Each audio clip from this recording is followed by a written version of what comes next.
In a cold, silent sea in New Guinea, an overturned canoe drifts alone, trapped by hidden currents and lurking dangers.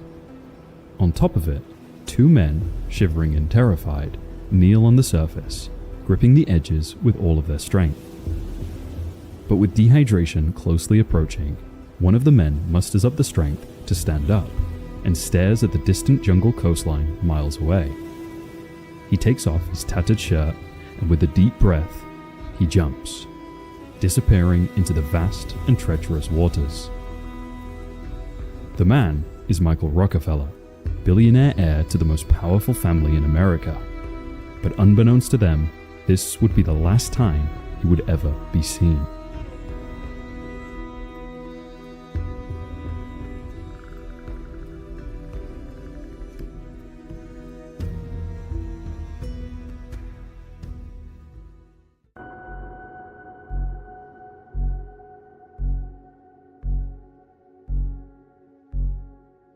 Michael Clark Rockefeller was born into American royalty. His great-grandfather, John D. Rockefeller Sr., had built the Standard Oil empire and become America's first billionaire in 1916. His father, Nelson Rockefeller, was the Republican governor of New York and future vice president under Gerald Ford. The Rockefeller name was synonymous with power, influence, and unimaginable wealth. By 1961, the family fortune was so incredibly vast that there was nothing more money couldn't buy. Michael grew up in a world of private schools, high society galas, and expectations of following the family's well-trodden path of business or politics. But Michael was different. Even though he excelled at school and was the head of the student parliament, he was quiet, artistic, and introspective, with a deep passion for photography and visual arts. He wanted something beyond boardrooms and campaign trails. As one acquaintance put it, he wanted more out of life than four walls in an office building. At Harvard University, Michael earned degrees in history and economics, graduating in 1960. After a brief stint in the US Army, his family expected him to take his place in the Rockefeller business empire. Instead, Michael chose a radically different path. The seeds of Michael's destiny were planted in 1929, when his grandmother Abby founded the Museum of Modern Art in New York. His father Nelson became the museum's first director, but Nelson harbored a particular fascination with what was then called primitive art, the wooden masks, sculptures, and carvings created by indigenous cultures around the world. In 1954, Nelson Rockefeller met with the curators of the museum with one request: opening an exhibition for the primitive arts, but the curators laughed at his idea and called him mad, with Nelson leaving the meeting embarrassed. But on October the 20th, 1957, Nelson Rockefeller, with his son Michael by his side, stood in front of a large crowd of photographers, journalists, and art enthusiasts. He gave a rousing speech before opening the doors to his new creation, the Museum of Primitive Art. Inside the museum, young Michael Rockefeller stood amazed in front of the large sculptures. An idea immediately jumped to his mind. 3 years later, in February 1960, Michael Rockefeller sat at his desk, inking a letter intended for Robert Gardner from Harvard's Peabody Museum. He opened the letter by explaining his passion for art, and at the end of the letter, Michael put to paper the one wish that would seal his fate forever. "I wish to join an ethnographic expedition to document the mysterious tribes of New Guinea."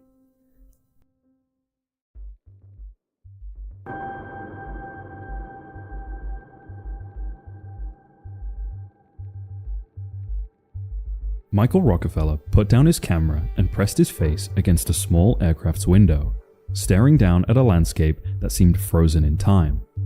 Below him stretched the Baliem Valley, a magnificent vastness of green valley floor surrounded by mountains rising over 10,000 feet. "The tones are ever-changing in the shifting light," Michael wrote in his journal. "The mountains are constantly hidden and altered by the clouds that gather above them. The valley floor is broken into fragments by streams, hills, and the handmade barriers of the Dani people." Michael had joined Harvard's expedition to film dead birds, a documentary about the Dani people who lived in New Guinea's highlands. The project aimed to capture one of the world's last Stone Age societies before modernization changed them forever.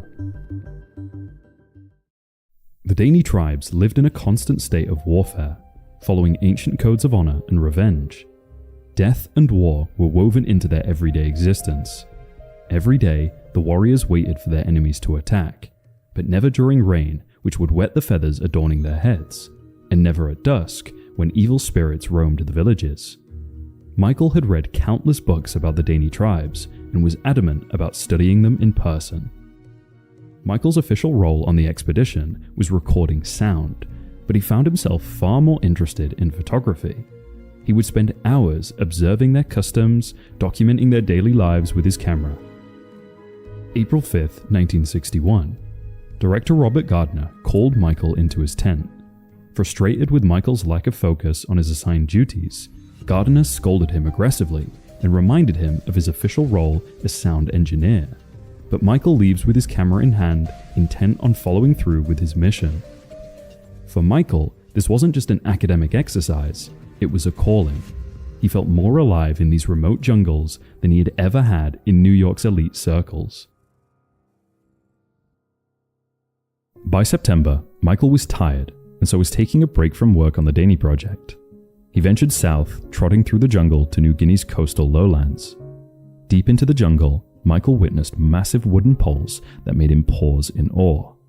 But as he ventured further and further through the trees and primitive tents, he encountered a new kind of tribe adorned with black and red body paint, feathers, and bone ornaments. Michael had made contact with the Asmat people. The Asmat lived in a vast swampy region of Dutch New Guinea, scattered across about 65 villages built on stilts because the coastal territories flooded during high tides.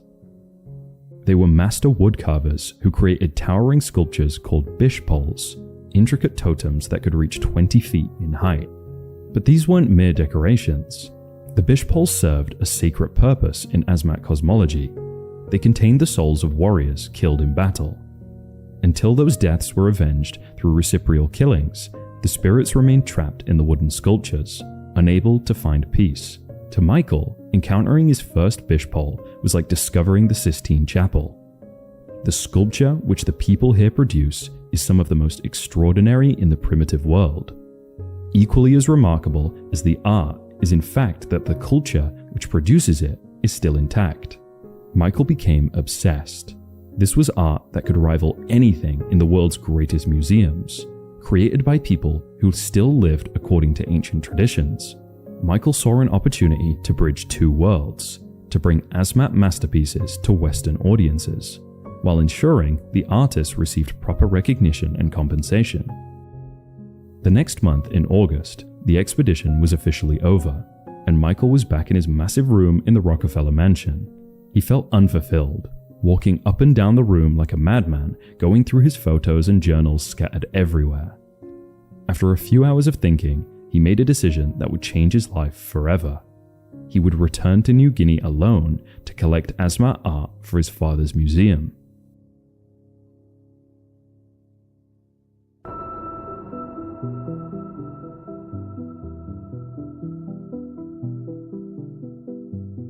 Michael flew back to New Guinea with René Wassing, a Dutch anthropologist who would serve as his guide and cultural interpreter. This time, Michael came prepared with a proper expedition boat, a 40-foot catamaran made from two dugout canoes lashed together with an outboard motor. But first, he needed to understand exactly what he was getting himself into. Through countless books and documents, Michael learned that the Asmat people lived in a universe governed by spirits. They believed that nothing happened by accident. Every death, every illness, every misfortune was caused by enemy action or dark magic. This worldview created an endless cycle of reciprocal violence. Every death had to be avenged with an equal death, or the spiritual balance of the community would remain disturbed. Headhunting wasn't random savagery, it was a sacred obligation. When Asmat warriors killed an enemy, they would remove the head and long bones, which were then carved into daggers, fishing spears, or kept as trophies. 3 years before Michael's return, a tragic incident had occurred that would ultimately seal his fate. On February the 8th, 1958, a Dutch patrol led by Administrator Max Lapre arrived at the village of Oostjenep to enforce the colonial ban on headhunting. The encounter went catastrophically wrong. Amidst confusion, fear, and language barriers, Dutch officers opened fire on a gathering of Asmat men. At least 5 important village leaders were killed, men named Farat Sham, Ossum, Akon, Samut, and Ipi. This massacre devastated the Oostjenep community. Under Asmat tradition, those deaths cried out for vengeance. The spirits of the slain would not rest until their killers were killed in turn. But Oostjenep had no way to strike back at the distant Dutch colonial authority. In response, the village erected 7 new bishpoles in memory of their fallen leaders, a permanent reminder that the deaths remained unavenged. In Asmat culture, revenge has no time limit. They could wait years, even decades, for the right opportunity. These were the exact poles that caught Michael Rockefeller's eye. Michael had no knowledge of the 1958 incident when he arranged to purchase the 7 bishpoles from Oostjenep. He saw only their artistic beauty and cultural significance. The villagers, after accepting his trade goods, promised to deliver the poles to him later. Michael was overjoyed with the arrangement. "Finally, I have a chance to acquire something of proper value," he wrote. If he could bring back truly significant artifacts, perhaps his parents would support his passion for anthropology instead of forcing him into a corporate career. He dreamed of adventures, of visiting remote tribes in search of curious artifacts. The boring office job that awaited him in New York seemed like a prison compared to the freedom he felt in New Guinea's jungles. Throughout October, Michael worked methodically, cataloging finds and shipping artifacts back to America. By November, he was ready for one final expedition to collect the promised bishpoles and explore even more remote villages. It would be the journey that cost him everything.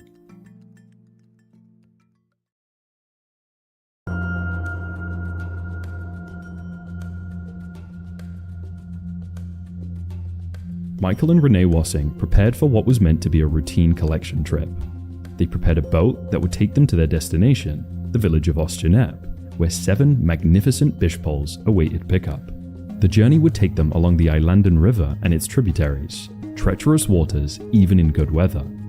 Their boat was the 40-foot catamaran with improvised pontoons for stability. It was narrow and low to the water, designed for river travel but forced to brave coastal seas. Most critically, it lacked a radio. Accompanying them were 2 young Asmat men, Simon and Leo, who served as guides and translators. The plan was simple: sail to Oostjenep, load the bishpoles, and return to base before the weather turned.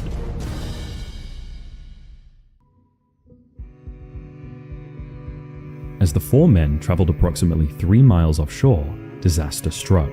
Renee could hear the heavy winds and waves getting stronger, and right before he could run to Michael to warn him that they should head back, the catamaran was suddenly swamped by waves and capsized, dumping all 4 men into the churning Arafura Sea.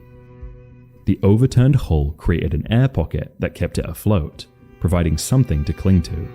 But the men were miles from shore in rough waters, with no means of communication and no immediate prospect of rescue. Hours passed with no help in sight. Michael and Renee were terrified. They kept silent and spent the hours looking to the sky, praying to God to save them. The 2 Asmat guides, on the other hand, made a crucial decision.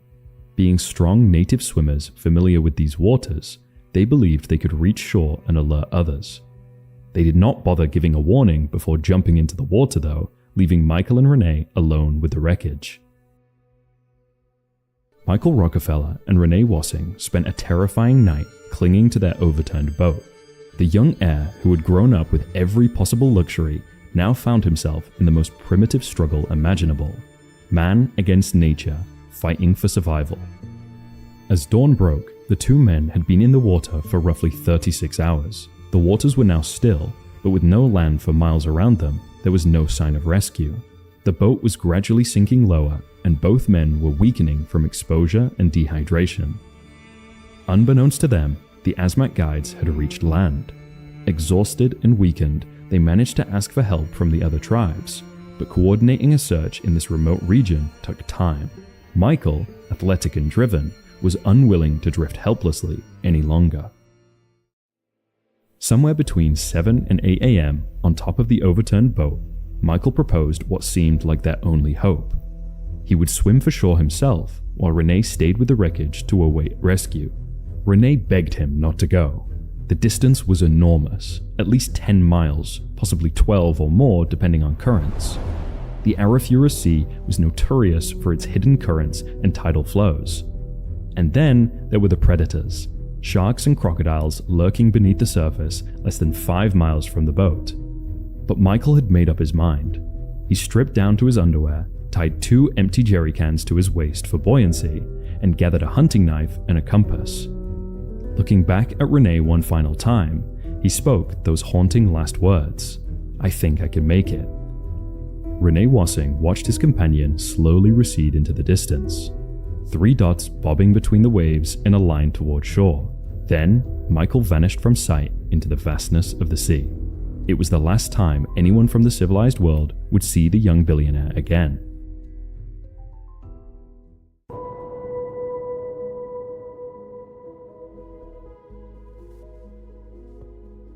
Renee Wassing had spent all night shivering on top of the overturned boat. For hours, the only sound in the vast ocean was his teeth chattering and him rubbing his arms and shoulders together for heat. His mouth was dry and he could barely move on the boat. The next day, Wassing struggled to open his eyes to the shining sun above. Hearing a strange rattling noise around him, he tried to push his body against the boat's surface to stand. The rattling sound got closer and closer until Renee adjusted his eyes enough to see a massive Dutch search plane in front of him. The plane lowered a rescue boat and pulled him from the water. He was sunburned, dehydrated, but alive. His first words to his rescuers, "Where's Michael?" When they told him no one else had been found, the gravity of the situation hit like a thunderbolt. The heir to the Rockefeller fortune was missing in one of the most dangerous regions on Earth. News of Michael's disappearance sent shockwaves from New Guinea to New York. This wasn't just a missing person, this was a Rockefeller. Within hours, Nelson Rockefeller was on a plane to New Guinea with Michael's twin sister Mary, ready to personally oversee the search effort. The scene at Merauke, their base of operations, was surreal. International journalists swarmed the small coastal town. Photographers captured images of Nelson Rockefeller, sleeves rolled up, looking haggard but determined as he briefed the world's media on the search efforts. What followed was one of the most extensive manhunts ever seen in the South Pacific. Dutch colonial authorities, joined by Australian forces and local volunteers, scoured land, sea, and sky. Navy patrol boats combed the coastline. Helicopters and airplanes crisscrossed above the swamps and river deltas. Thousands of Asmat villagers paddled their canoes through labyrinth creeks, peering under logs and along muddy banks for any sign of the missing American. It was an unprecedented mobilization of resources in an incredibly challenging environment. 4 days into the search, one of the rescue workers ran up to Nelson Rockefeller on the beach with a rusty flotation canister in hand. It was Michael's. Nelson immediately made the connection and looked up to the sky with a sigh of relief. For Nelson Rockefeller, this discovery sparked hope.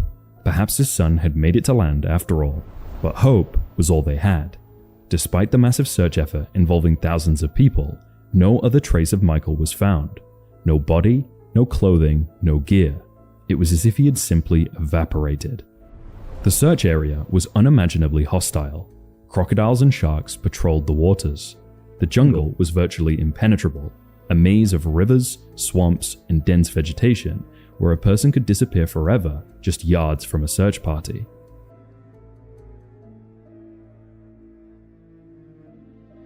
After 9 days of searching, Dutch Interior Minister announced to the assembled media, there is no longer any hope of finding Michael Rockefeller alive. Nelson Rockefeller and Mary flew back to New York. By early December, the Dutch called off the active search altogether.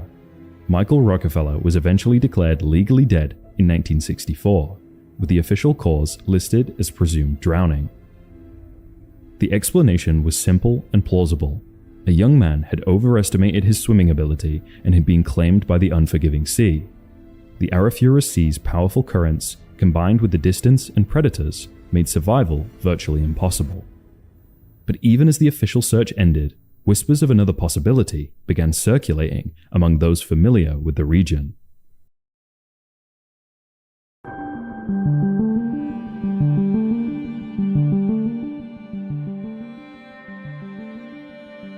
While the world accepted the drowning explanation, 2 Dutch missionaries sat in a tent in Asmat territory when 2 priests, Father Hubertus von Pige and Father Cornelius van Kessel, entered. They both spoke fluent Asmat and had lived among the tribes for years. They sat the 2 missionaries down and revealed information that would make their blood run cold. According to multiple villagers from Oostgenepe and nearby settlements, local hunters had encountered a lone white man swimming near shore on November 19th. He was exhausted but alive, wearing only his underwear, exactly matching the description of how Michael had entered the water. The tribesmen pulled him from the sea, but then a fierce debate erupted among the warriors about what to do with their unexpected captive. Some argued the man should be spared, others insisted he must be killed. To understand why they would contemplate murdering a helpless stranger, one must grasp the Asmat system of reciprocal justice. The village of Oostgenepe had unfinished business in their spiritual ledger. The 1958 massacre had left 5 of their leaders dead, and their souls remained unavenged. Under Asmat tradition, every death had to be repaid with an equal death. It didn't matter that Michael personally had nothing to do with the 1958 incident. In their worldview, he was a member of the same tribe, white colonizers, who had murdered their people. According to the accounts gathered by both missionaries, several Oostgenepe warriors, reportedly relatives of the men killed in 1958, decided that Michael's arrival was wrong time, wrong place for him. The stories described how Michael was first wounded non-fatally, stabbed in the ribs or abdomen with a spear. He was then transported by canoe to a secluded spot among the Jawor River, where the execution was completed. What followed was carried out according to ancient Asmat ritual. Michael was beheaded, and his body was divided among approximately 15 warriors. His skull was kept as a sacred trophy. His long bones were carved into daggers and fishing spears. His brain was consumed by the village elders in a ceremony believed to transfer his strength and spirit to the community. The accounts were remarkably consistent across multiple villages. Independent sources corroborated key details: the timing, the location, the specific men involved, even the distribution of body parts. The missionaries were astonished by the specificity. Father Van Kessel was so convinced by what he heard that he wrote in a December 15th report, "It is certain that Michael Rockefeller was murdered and eaten by Oostgenepe. This was revenge for the shooting 4 years ago."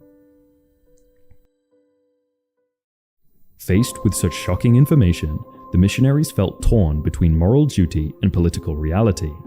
They knew they should alert Michael's family, but they also understood the catastrophic consequences if this became public knowledge. The Dutch colonial administration was under intense international pressure to relinquish New Guinea to Indonesia. They were desperately trying to prove they had modernized and stabilized the territory. Admitting that a prominent American had been cannibalized under their watch would be politically disastrous. The missionaries passed their reports up the chain to Dutch colonial authorities. By late December 1961, just weeks after the official search ended, the Dutch government had detailed testimonies strongly indicating Michael Rockefeller's murder. What happened next was a systematic cover-up. Dutch officials ordered the missionaries to keep silent. Letters from church superiors warned that this issue was like a glass cabinet, extremely delicate, and that if word leaked, the mission's standing with the Asmat could shatter. Father Van Kessel was quietly sent back to the Netherlands a few months later. When rumors did leak to the press in March 1962, the Dutch Foreign Ministry flatly denied them, claiming that they had been thoroughly investigated and found baseless. It was a lie. The investigation was only just beginning, and it was being conducted in absolute secrecy.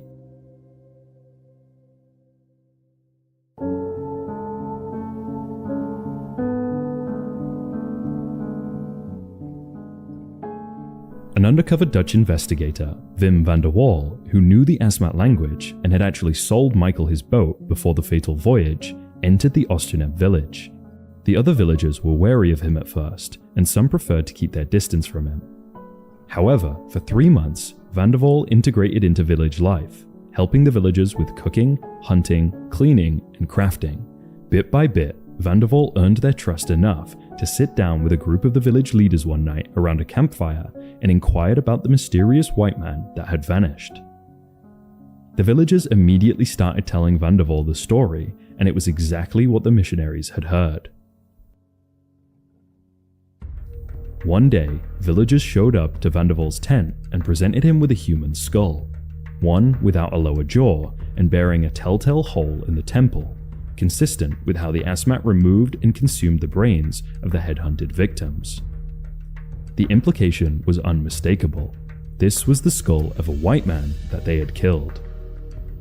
Van der Waal also gathered specific names of the perpetrators and detailed accounts of how Michael's remains had been distributed among the warriors. The evidence was overwhelming, but it was also damning for the Dutch colonial authority. Incredibly, the Dutch government chose to quietly archive these findings. Van der Waal was never asked to file a formal report or to go public. The information was deemed politically sensitive due to the delicate state of Dutch-Indonesian negotiations and Nelson Rockefeller's prominence in American politics. The official Dutch position remained unchanged. Michael Rockefeller's fate was unknown, presumably drowned at sea. But behind closed doors, those in power were nearly certain he had been killed by Oosternep warriors and cannibalized in a ritual act of vengeance.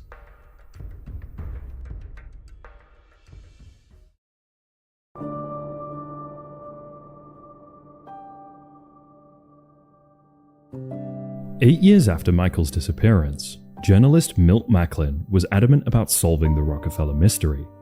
His goal was traveling to the Asmat region and filming as much footage as he could, hoping to find Rockefeller among the tribes.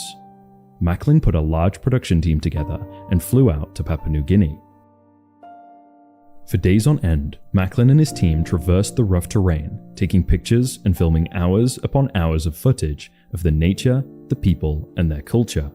However, after a few weeks of tireless effort, Macklin decided to give up, knowing that there was no way he would find Rockefeller alive.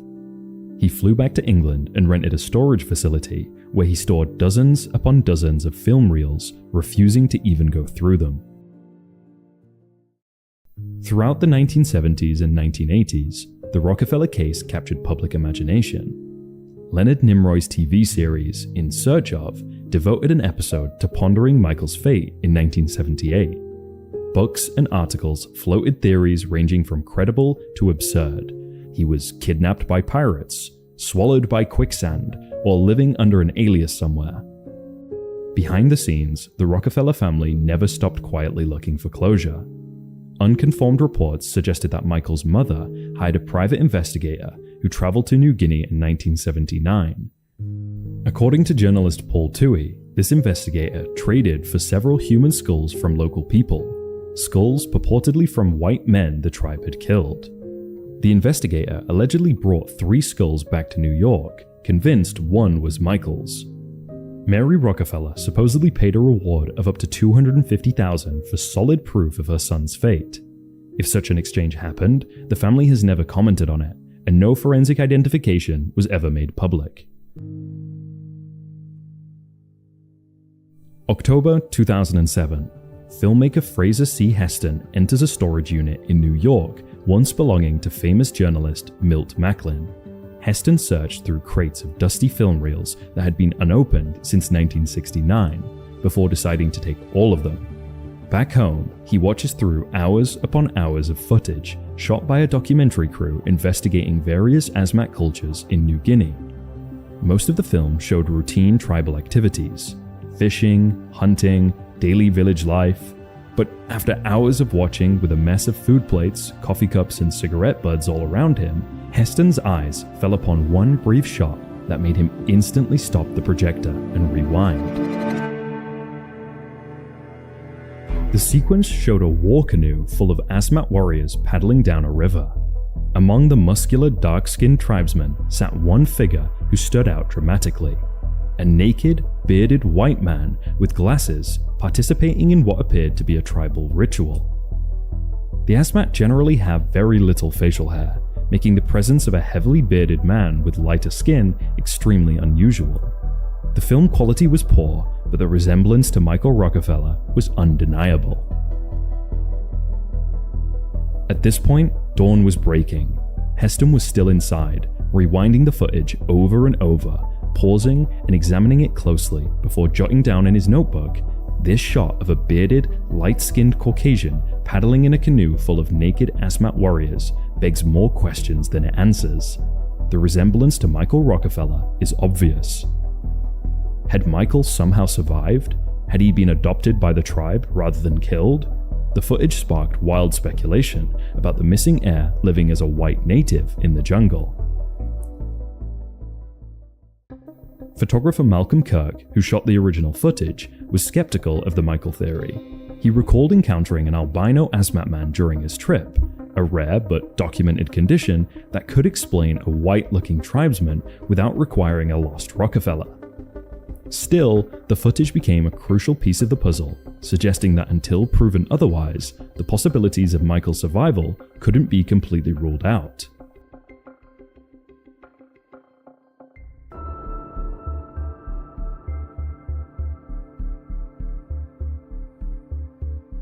Half a century after Michael's disappearance, journalist Carl Hoffman decided to retrace the story from scratch. In the village of Pirian, Hoffman met men related to those from Ostjaneb who still kept alive the tale of the outsider's death, albeit guardedly. Despite 5 decades having passed, the basic story remained consistent across multiple sources.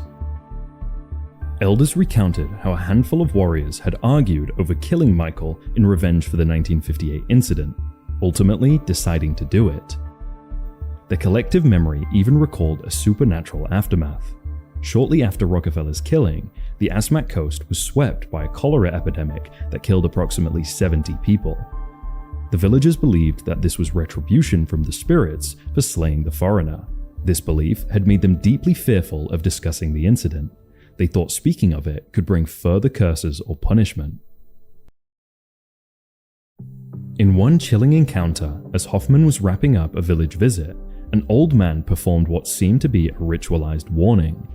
The man enacted a sort of dance or pantomime of killing, then delivered an eerie monologue in the Asmat language. Hoffman's video camera captured the entire performance. When translated, the man's words were terrifying. "Don't you tell this story to any other man or any other village. Don't speak. If you tell it to them, you'll die. Your people will be dead if you tell this story. This story is only for you. If you tell it, you'll die." It was as if the village was placing a curse on the truth, desperately hoping to ensure it stayed buried. To Hoffman, this extraordinary warning confirmed just how taboo the subject remained. By the end of his investigation, Carl Hoffman had assembled a remarkable chain of evidence spanning 50+ years, from 1961 to 2012. Multiple independent sources, Dutch priests, patrol officers, Asmat villagers, and anthropologists all told variations of the same core story when pieces were assembled together. Hoffman's conclusion was unequivocal. The Asmat people, whose art and culture Rockefeller loved and respected, are the same people who most likely killed and ate him. However, while this was the prevalent theory for years, one anthropologist and linguist had worked in New Guinea for years and became accustomed to the culture and language. With his years of direct interaction with the Asmat people, he learned that in their language, to eat does not always translate literally, but more likely meaning to absorb, often used metaphorically to describe absorbing one into a tribe ritually, as in allowing them to join. The term was also often used with women and children who were captured from nearby villages and forced to join the rank of the victors. And so, with no evidence ever found to prove his demise, and the consistent tales that may have been misunderstood, perhaps the man that was destined for a life chosen for him by his lineage managed to break free and live out his dreams of experiencing such a culture firsthand.